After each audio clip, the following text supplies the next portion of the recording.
In this video, I'm going to share with you how my Partybus business crashed and burned. Well, crashed financially, that is. Did you know 1 out of 5 entrepreneurs fail in their first year in business, mostly due to lack of funding? See, back then, I didn't know that. So let me take you all the way back so where it started so you can avoid these mistakes that I made and get the funding you need in order to grow a successful business. Okay, so back in 2014, my brother and I, we started a party bus company called First Class Partybus. The idea sparked from our 25th birthday, right? Our 25th birthday celebration. We booked a party bus for one night, but we didn't want to cover the full cost ourselves. It was pretty expensive back then. So we decided to charge everyone a small fee to get on. So based on the bus rental, which was $1,000 for 4 hours, so $250 an hour is $1,000, right? So we did the math, we set the right price per person, and before we knew it, not only did we cover the cost, but we ended up making way more money than $1,000. I think we actually pulled around $1,600 for that night, meaning we profited $600 just for hosting a good time. Think about that. So that's when a light bulb went off in our heads. Like, hey, if we can do this for one night, imagine if we can do it all the time, every night.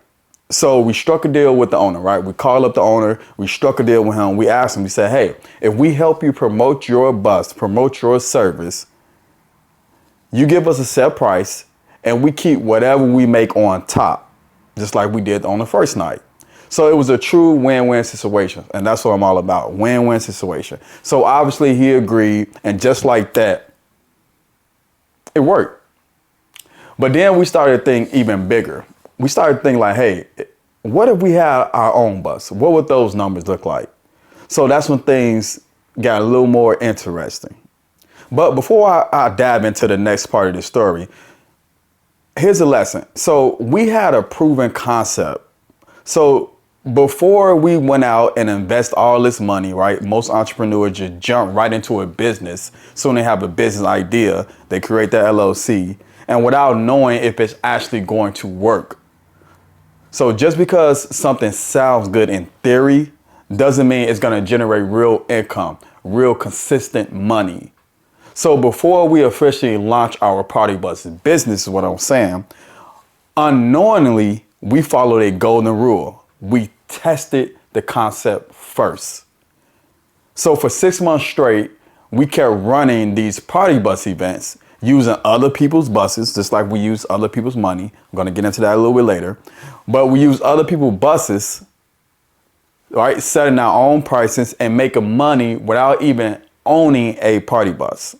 So we just controlled it essentially.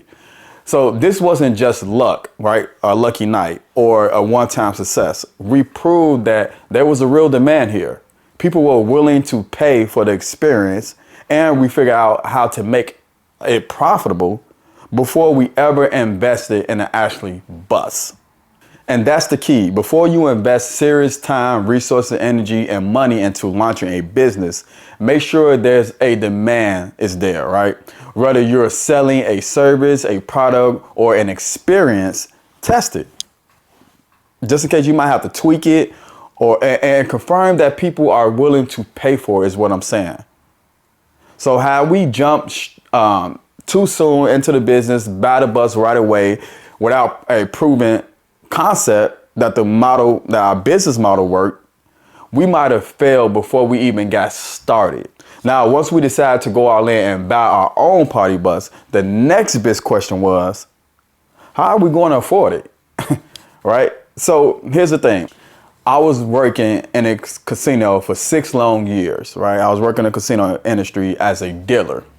Being a casino dealer, it had its ups and downs, but to be honest, it was draining, right? So imagine dealing with customers on a day in, day out, right? Who were constantly intoxicated, frustrated, desperate, and losing their hard-earned money, only to turn around and blame you for it. So I have to deal with that night in and night out. That was my reality for 6 long years. Now, based on that, it didn't take long for me to realize hey, look, this wasn't my future, right? This is something I don't want. I was tired of working for someone else, just like a lot of you out there are. It was stressful, and I wanted more, essentially, right? I wanted to be my own boss. I wanted to control my income. So that's exactly what I did. Walked in the casino that day. I turned in my badge, and I never looked back. But don't get it twisted. This wasn't a reckless move. I had a plan. I knew the risks, but I also knew the potential. Right? So the Partybus business was already making money, and I was already willing to bet on myself. So with that being said, now it was time to figure out how can we actually buy the bus. So before I go into that, I want to transition to lesson number 2, right? Have a plan. So we did end up finding a bus. This was part of the plan. How are we going to buy it? So the bus we wanted cost roughly around, let's round it up to 25,000. I think it was like 24 some change, but 25,000. And at the time, we didn't realize that there were really only 3 ways we can go about raising this money. It was number 1, credit, which wasn't even a factor. Number 2, cash. And number 3, partners.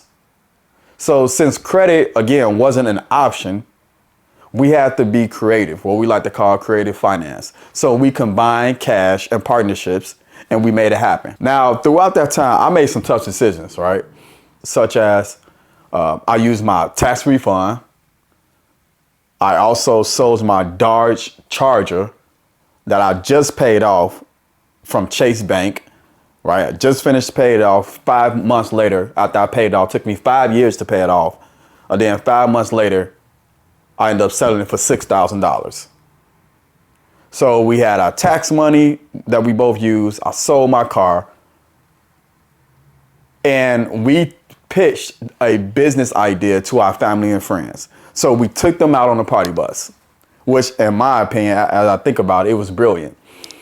We took them out on a party bus to give them that firsthand experience, right? To persuade them or to open their eyes like, hey, this will be our reality if you guys help us and invest into our business, into our dream. And the plan worked. So long story short, it worked. So with the money we raised, we flew to Baton Rouge, Louisiana, and we bought our first party bus. Now, after we bought our party bus, we ran into lesson number 3, which is always have cash on hand. Look, there's a well-known saying in business. You can go a long time without making a profit, but you can't go a single day without cash. Meaning businesses don't fail because they're unprofitable. They fail because they run out of cash. And that's exactly what happened to us. We ran out of cash. See, when we got the bus, we were focused on making money. That we didn't even plan for startup costs, operating expenses, or unexpected maintenance issues. And trust me when I say we had unexpected maintenance issues. They hit hard. They hit real hard. So some of the maintenance issues we were dealing with, for example, our transmission went out. $10,000. Bad self in transmission, right? New transmission. Our brakes failed. That's another $5,000. I'm just rounding these numbers up. A new battery. That's $1,000. New AC. That was about $4,000. New windows, $1,500. It was a nightmare. And we have no cash. We didn't have any reserves, and we didn't have access to any credit. So every dollar we made, we had to go straight into fixing the bus, leaving us with nothing to pay ourselves or to even cover our personal bills. Now, here's the thing. Imagine if we had access to business credit, right? To business credit lines, particularly 0% interest. Instead of draining our revenue, we could have spread out those costs over time, kept cash flow strong, and actually scaled the business if we had access to lines of credit or unsecured business credit cards with 0% interest. See, that was the hard lesson that we learned. So how did it end? Well, what came next in the end, we had no choice but to sell the bus, unfortunately. We had to end up selling the bus for pennies on the dollars. My brother and I, we went our separate ways and each started our own limousine company, right? So 2 years later, I formed my second limousine company called Truth Limousine and Bus Service, right? But this time, I did things a little bit differently. I got access to business credit, and I used business credit for startup costs, operating expenses, and those maintenance issues, things that wiped us out the first time.